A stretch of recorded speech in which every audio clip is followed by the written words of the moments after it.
আজ আগরতলা সহ রাজ্যের বিভিন্ন জায়গায় স্বাধীনতা সংগ্রামী বীর বিপ্লবী ক্ষুদিরাম বসুর শহীদান দিবস পালন করা হয়।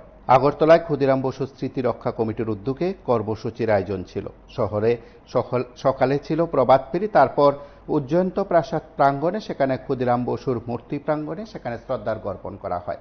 সেখানে শহীদ ক্ষুদিরাম বসু স্মৃতি রক্ষা কমিটির তরফে প্রভাত ফেরির আয়োজন করা হয়েছে রাজধানীতে। তারপর ক্ষুদিরাম বসুর মূর্তিতে সেখানে শ্রদ্ধার্ঘ্য অর্পণ করা হয়েছে। উপস্থিত সকলে শ্রদ্ধার্ঘ্য অর্পণ করেন। আজকের এই দিনটির কথায় ক্ষুদিরাম বসুর জীবনের উপর আলোকপাত করেন স্মৃতিরক্ষা কমিটির প্রতিনিধিরা। আমরা তাদের বক্তব্য শুনব। আপনারা জানেন, আজ 11ই আগস্ট পরাধীন ভারতবর্ষের স্বাধীনতা আন্দোলনে আপসহীন ধারার বীর বিপ্লবী অগ্নিশিশু শহীদ ক্ষুদিরাম বসুর আজ 118তম। আমরা শহীদ ক্ষুদিরাম বসু স্মৃতিরক্ষা কমিটি আগরতলা এই দিনটি শহীদ পালন করি। এবছরও আমরা এখানে সমবেত হয়েছি তাকে শ্রদ্ধা নিবেদন করার জন্য। আমরা মনে করি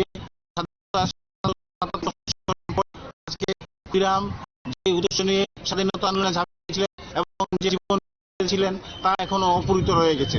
তাই আমরা মনে করি আজ ছাত্র সমাজ, যুব সমাজ, সাধারণ মানুষ, খেটে খাওয়া প্রত্যেকে যদি ক্ষুদিরামের নীতি এবং আদর্শে উদ্বুদ্ধ হয়ে আন্দোলনে ঝাঁপিয়ে না পড়ে, তার প্রতিবাদ না করে, তাহলে এই সমাজের মুক্তি নেই।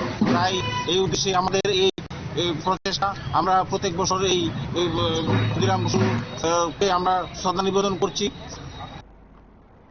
আপনারা শুনলেন সেখানে ক্ষুদিরাম বসু স্মৃতি রক্ষা কমিটির আয়োজনে বক্তব্য। তার পাশাপাশি শহরের বুকে সকালে শোভাযাত্রার আয়োজন ছিল এবং স্মৃতি রক্ষা কমিটি প্রতি বছরের মতো এবছরও এই দিনটিকে শ্রদ্ধা ভরে সেখানে আয়োজন করেছেন। আগরতলার পাশাপাশি রাজ্যের বেশ কয়েকটি জায়গায় বেসরকারি বিভিন্ন সংস্থা, প্রতিষ্ঠান, সংগঠনের উদ্যোগে এই দিনটি উদযাপন করা হয়েছে। আপনারা দেখতে থাকুন PBD24।